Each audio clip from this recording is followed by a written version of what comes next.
మనం చూస్తా ఉన్నాం ఈ నిర్మాణం కూడా ఈ మే 2న అమరావతి పనుల పునరుద్ధరణకు కూడా ప్రధాని మోదీ కూడా రాబోతున్నారు. సో ఇప్పటికే కూటమి ప్రభుత్వం అధికారంలోకి వచ్చిన తర్వాత అమరావతికి కావాల్సినవి అడగనవి అన్నీ కూడా చెప్తున్నటువంటి పరిస్థితులు ఇస్తున్నటువంటి పరిస్థితులు మనం చూస్తూ ఉన్నాం. సో గతంలో జగన్మోహన్ రెడ్డి అధికారంలో ఉన్నప్పుడు గతంలో మనం చూసాం, అంటే అమరావతి అనేది అంతకు ముందు చంద్రబాబు నాయుడు గారు అధికారంలో ఉన్నప్పుడు అమరావతిలో ఇట్లా పెడదామనుకుంటున్నాం రాజధాని అది అని చెప్పేస్తే అసెంబ్లీలో జగన్మోహన్ రెడ్డి దానికి మేము కూడా కట్టుబడి ఉన్నాం, ఖచ్చితంగా 33,000 ఎకరాలు 30,000 ఎకరాలకు పైన దొరికితే ఎక్కడైనా కానీ ఆ ప్లేస్ మాకు కూడా ఆమోదయోగ్యమే అని చెప్పిన తర్వాత అమరావతిలో 33 ఎకరాల పైన రైతులందరూ కూడా, అంటే అప్పటి ప్రతిపక్ష పార్టీ అప్పుడు అధికారంలో ఉన్నటువంటి టీడీపీ పార్టీ, అంటే చంద్రబాబు నాయుడు గారు ముఖ్యమంత్రి హోదాలో ఉన్న సమయంలో అందరూ ఒప్పుకున్నారు కాబట్టి రైతులు కూడా స్వచ్ఛందంగా అమరావతికి భూములు ఇవ్వడం జరిగింది. ఆ తర్వాత జగన్మోహన్ రెడ్డి అధికారంలోకి వచ్చిన తర్వాత అసెంబ్లీ సాక్షిగా ఇచ్చినటువంటి మాటను కూడా తుంగలో దొక్కి మాట తప్పడం మడమ తిప్పడం అనేది మాకు ఆనవాయితీ అనే విధంగా ఆయన వ్యవహరించినటువంటి తీరు మనం చూసాం. ఆ తర్వాత 3 రాజధానులు అంటూ మాట్లాడడం, ఆ తర్వాత చాలా ఇబ్బందికర పరిస్థితులు, అమరావతి రైతులు అలుపెరగని పోరాటాలు చేసినటువంటి పరిస్థితులు మనం చూసాం. పూర్తిగా కూటమి ప్రభుత్వం అధికారంలోకి వచ్చేదాకా, అంటే జగన్మోహన్ రెడ్డిని గద్దె దింపే వరకు కూడా ఈ 5 సంవత్సరాలు అమరావతి రైతులు, ఇంకా చెప్పాలంటే వాళ్లకు సంఘీభావంగా రాష్ట్రంలో ఉన్నటువంటి అందరూ వ్యక్తులు అందరూ కూడా సపోర్ట్ చేసినటువంటి పరిస్థితి, అమరావతి రాజధానిగా ఉండాలంటూ కూడా చేసినటువంటి పరిస్థితులు కనిపించాయి. ఆ తర్వాత అంటే అప్పటి వరకు కూడా ఒక ప్రభుత్వం, ఒక ప్రభుత్వాధినేత, ఒక ముఖ్యమంత్రి ఈ విధంగా వ్యవహరిస్తారు అని ఎవరికి కూడా తెలియదు.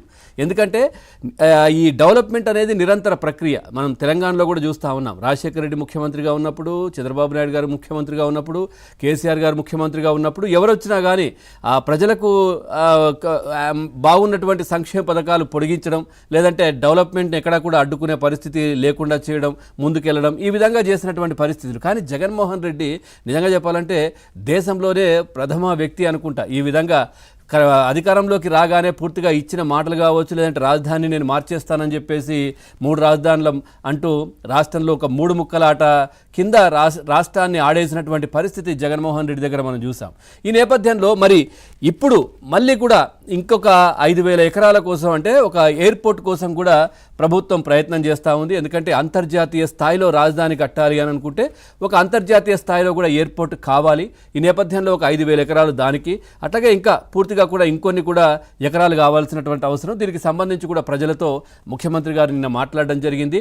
సో నిజంగా లేదు అంటే ఒక మున్సిపాలిటీ స్థాయిలోనే మనకు రాజధాని ఉండే పరిస్థితి ఉంటుంది. ఇట్లా మనం ఎయిర్పోర్ట్ పెద్దది కట్టుకుంటే, ఇప్పుడు హైదరాబాద్లో చూస్తూ ఉన్నాం, అక్కడ చుట్టుపక్కల అప్పుడు కూడా అన్నారు ఇంత పెద్ద ఎయిర్పోర్ట్ అవసరమా ఇక్కడ ఇంత దూరంలో ఇది అని చెప్పేసి. సో ఇప్పుడు అక్కడ చుట్టుపక్కల ఉన్నటువంటి ల్యాండ్ వాల్యూ ఏ విధంగా పెరిగిందో మనం చూస్తున్నామంటూ కూడా నిన్న ఎక్స్ప్లెయిన్ చేయడం జరిగింది. అదేవిధంగా కూడా రైతులకు ఇక్కడ మనకు ఏదైతే అమరావతిలో రాజధానిలో ఎయిర్పోర్ట్ కట్టుకున్నట్టు అయితే, అంతర్జాతీయ స్థాయిలో కట్టుకున్నట్టయితే నిజంగా వ్యాపార కార్యక్రమాలు కావచ్చు, లేదంటే రాకపోకలు కావచ్చు, ఇవన్నీ కూడా పెరిగిపోతాయి. ఆ తర్వాత అక్కడ ఒక స్టేడియానికి కూడా మనకు అంతర్జాతీయ స్థాయిలో స్టేడియం కూడా కట్టాల్సినటువంటి అవసరం ఉంది. దీనికి రైతులతో మాట్లాడినటువంటి పరిస్థితి. అట్లాగే వాళ్ళ సందేహాలన్నిటికీ కూడా చంద్రబాబు నాయుడు గారు నివృత్తి చేశారు. దాంట్లో అందరూ క్లారిటీగా ఇచ్చినటువంటి పరిస్థితి. పార్లమెంట్లో కూడా దీనికి అమరావతికి సంబంధించి చట్టం చేసే ప్రయత్నం కూడా, దానికి సంబంధించి కూడా ఆలోచన చేస్తున్నట్టుగా కూడా ముఖ్యమంత్రి గారు నిన్న రైతులకు చెప్పినటువంటి పరిస్థితి. వాళ్ళు మనస్ఫూర్తిగా మళ్ళీ కూడా ల్యాండ్లు ఇవ్వడానికి కావచ్చు, లేదంటే అమరావతి రాజధాని ఉంటుంది అన్నట్టుగా రాష్ట్ర ప్రజలందరూ కూడా నమ్ముతున్నటువంటి పరిస్థితులు. ఇప్పుడు ఎట్లాంటి ఇబ్బంది లేవని, ఎందుకంటే ఇప్పుడు కూడా జగన్మోహన్ రెడ్డి చెప్తా ఉన్నారు, మళ్ళీ నేను వస్తే 3 రాజధానులు, లేదు అని అంటే ఇక్కడ అమరావతికి పెట్టుబడులు రాకుండా చేయడం, ఇట్లాంటి కార్యక్రమాలన్నీ కూడా మళ్ళీ చేసే ప్రయత్నం చేస్తున్నారు జగన్మోహన్ రెడ్డి. ప్రజలందరూ కూడా అప్రమత్తంగా ఉండాలి. మళ్ళీ